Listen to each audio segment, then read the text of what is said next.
Well, let's see what we've got to look at this time. We've got a T-388 walkie-talkies. They're aimed at, well, they're marketed as kids walkie-talkies, but you know, it says here that they're for travelling or whatever. Got a little barcode thing on there. 3 to 12-year-old girl toy. Girls purple WKUSD DD06. That's what it says on there. So they're aimed at girls, by the sounds of things, as a toy. Channel scan, key lock, FRS channels, 10 rings.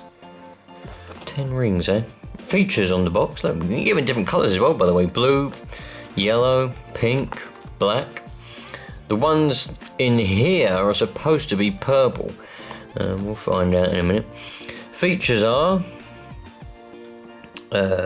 distance range up to 3 kilometers. Blimey, really?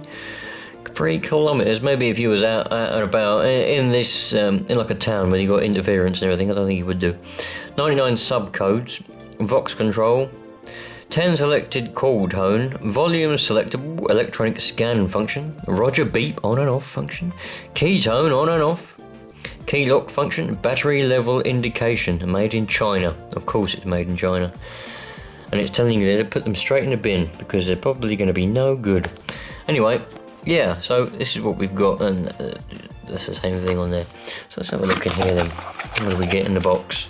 Well, 2 walkie-talkies and looks like a little instruction manual.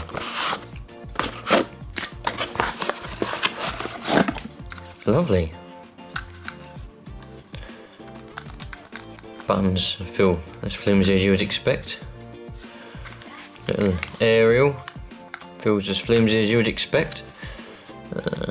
Don't seem, considering now aimed at kids, you know, if this was aimed at adults, well, it may be aimed at both. We've got a little earphone thing there. It's got a torch on it by the looks of things as well. So what do we get in the instructions? EN user instructions, twin talker.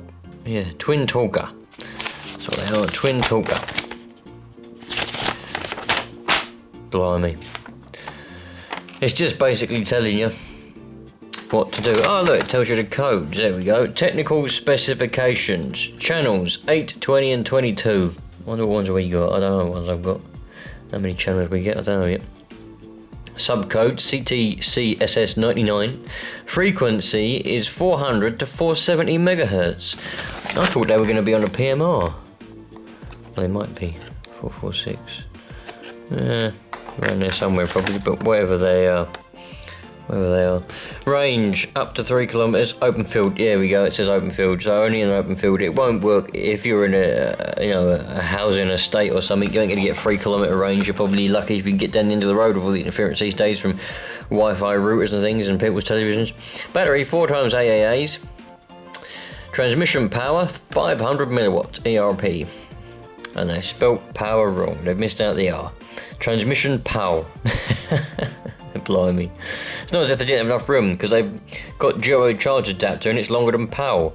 Anyway, modulation type FM, F3E, channel spacing 12.5 kilohertz, 25 kilohertz.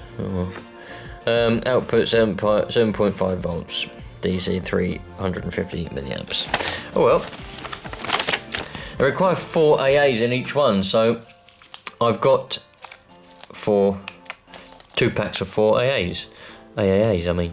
And also, I've got my little frequency counter so that we can see what frequencies they're actually transmitting on and if they're true to form and if they stay on frequency or not.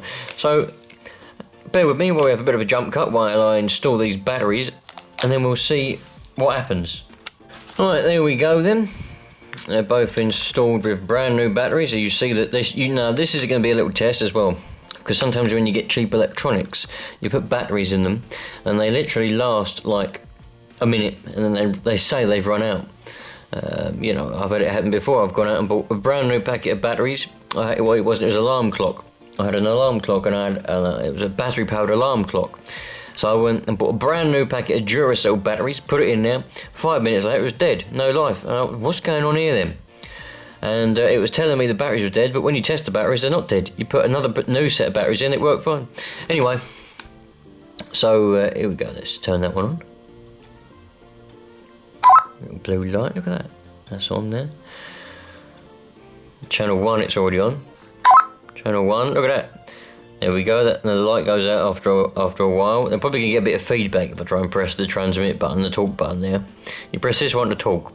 Obviously, it says talk on it. I'm probably going to get a bit of feedback, but let's see. Oh yeah.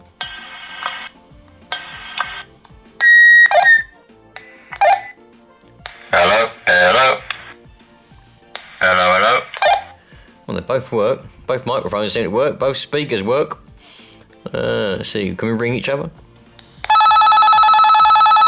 Sounds like a bloody telephone, doesn't it?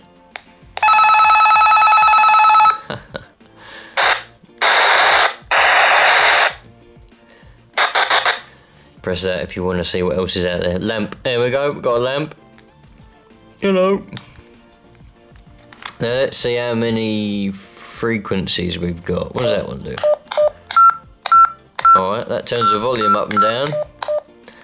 What does that do? Oh, it's scanning. There we go. We've got scans on. It's currently scanning now. There we go. It's having a bit of a scan. Alright, we'll stop that. Stop. Right, stop on channel 4. Right, so how do we menu? Right, we can change the channel ourselves by pressing that button. How many channels have we got on this one? 16, 17, 19, 20, 21, 22. Oh, so the models I've got here are the 22 channel versions. How many different channels did it say that it was? I can't remember how many different channels it said. There were 8, 20 and 22. Well, I've got the 22 version. So let's put that back down to channel 1. So let's see what channel 1's actually transmitting on. We turn our little multi-frequency counter on, and if I transmit, it should tell me. There we go. 462 interference. 462 562. That one's transmitting on. So then if we go to channel 22, I wonder what frequency channel 22 is. Apparently it's not even transmitting. 462725. 462725. So now you can see the range of which they actually transmit in. So I think these are actually pretty good. How do we go back? There we go back to channel 1. Oh, that's 2. Oh, no, that's 2. Oh, no, what does that do? Vox. I don't want Vox. Off. Oh look, Roger beep. We can turn the Roger beep on and off. Roger beep off. So now we shouldn't have a Roger beep.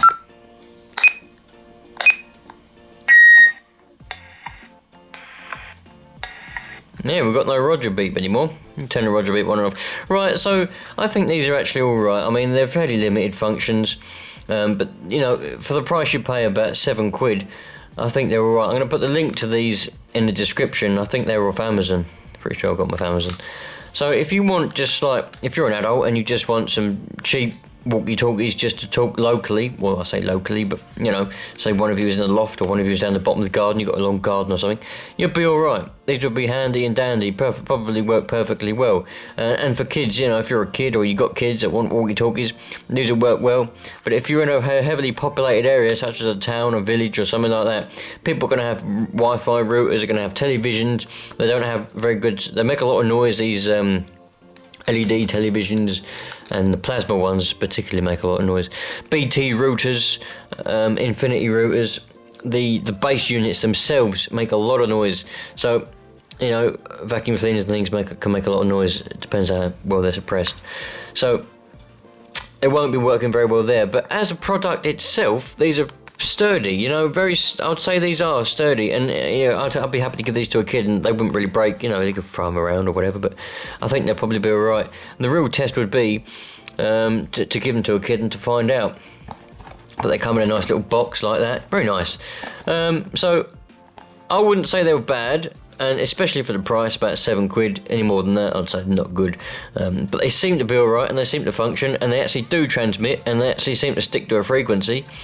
I know this ain't particularly accurate. It's a little handy dandy sort of 50 to 2.4 gigahertz frequency counter that I acquired.